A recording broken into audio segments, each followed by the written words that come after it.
YSR Congress party మీదన జనసేన ఒక సరికొత్త ఆరోపణల బాంబు విసిరింది. వైసీపీ ప్రభుత్వం గడిచిన 4 సంవత్సరాలు కేవలం 1.72 కోట్లు మాత్రం అప్పు చేశామని చెప్తుంది. కానీ ఈ ప్రభుత్వం చేసిన మరో 91,253 కోట్ల అప్పుకి లెక్క తేలడం లేదు. ఆ కోట్లు ఎటుపోయాయి? ఇది నాదెళ్ల మనోహర్ తాజాగా ప్రశ్నించింది. ఎక్కడా లేని విధంగా, ఎవరికి అర్థం కాని విధంగా రివర్స్ బారోయింగ్ అనే పేరుతో ఒక కొత్త విధానం తెచ్చి 91,253 కోట్ల రూపాయలు అప్పు తెచ్చారు. ఈ మొత్తాన్ని లెక్కల్లోకి రాకుండా దాచేశారు. బడ్జెట్ ప్రిపరేషన్లో ఈ విషయం బయటపడింది. ఆ కోట్ల లెక్కలు ఎటుపోయాయి అనేది ప్రభుత్వ పెద్దలకే తెలియాలి. ఆర్థిక శాఖ ముఖ్య అధికారికి తెలుసు. వైసీపీ సర్కార్ రివర్స్ టెండర్లు అన్నట్టు రివర్స్ బారోయింగ్ అని అంటోంది.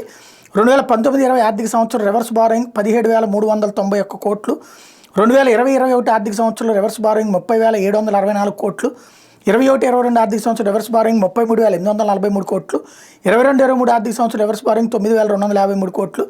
వైసీపీ చేసిన రివర్స్ బారోయింగ్ పాలన వైఫల్యాల గురించి చర్చకు ముఖ్యమంత్రి సిద్ధమా అని నాదెళ్ల మనోహర్ ప్రశ్నించారు. అయితే ఇక్కడ బాగుంది, మంచి ప్రశ్న, మంచి కొత్త కాన్సెప్ట్ని బయటికి తీశారు.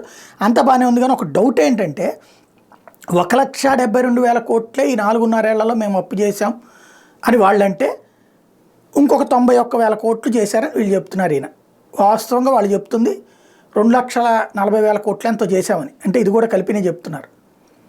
చంద్రబాబు దానికంటే ఒక 20,000 కోట్లు ఎక్కువ చేసాం, కరోనా వచ్చింది కాబట్టి అనేటువంటి చెప్తున్నారు. కానీ మన షర్మిలక్క కానీ, లేకపోతే బాబు గారు కానీ, పవన్ కళ్యాణ్ గారు కానీ చెప్పేది ఏంటి? 10 లక్షల కోట్లు, 11 లక్షల కోట్లు, 13 లక్షల కోట్లు. ఇప్పుడు ఈ లెక్కను చూసుకున్నా 1,70,000 కోట్లకు 91,000 కోట్లు లెక్కేసుకుంటే ఎంత వస్తుందని? 2.5 లక్షల కోట్లు కదా. అంతకుముందు 2.5 అంటే అప్పుడు 5 లక్షల కోట్లు కదా.